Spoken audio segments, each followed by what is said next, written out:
सिंध में अमन अमान जी सूरतहाल में का बि बहितरी न अचण खां पोइ आईजी सिंध एसएसपी रैंक जे ऑफिसर्स में टाकोड़ो मचाए छॾियो आहे ऐं 9 एसएसपीज़ जूं मुक़ररियूं ऐं बदिलियूं कयूं वयूं आहिनि।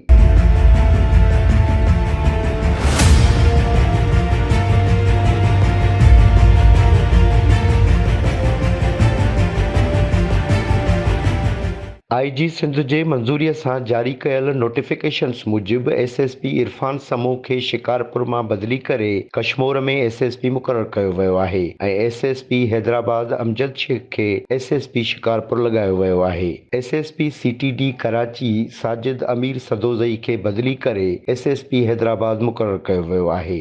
एसएसपी डॉक्टर फरख रज़ा खे सीसीपीओ कराची मां बदिली करे एसएसपी जामशोरो लॻायो वियो आहे। एसएसपी जामशोरो इमरान कुरैशी खां जामशोरो जी चार्ज वापसि वठी खेसि सीपीओ में एआईजी स्टेट मैनेजमेंट मुक़ररु कयो वियो आहे। एसएसपी बशीर बिरोही खे सांगड़ मां बदिली करे सीटीडी कराची जूं ज़िम्मेवारियूं ॾिनियूं वयूं आहिनि ऐं एसएसपी आबिद बलोच खे थरपारकर मां बदिली करे एसएसपी सांगड़ लॻायो वियो आहे। संदसि जाइ ते ज़ाहिदा परवीन खे एसएसपी थरपारकर मुक़ररु कयो वियो आहे। एसएसपी ट्रैफिक मंज़ूर अली खटियाण खे कराची मां बदिली करे एसएसपी शहीद बेनज़ीराबाद लॻायो वियो आहे।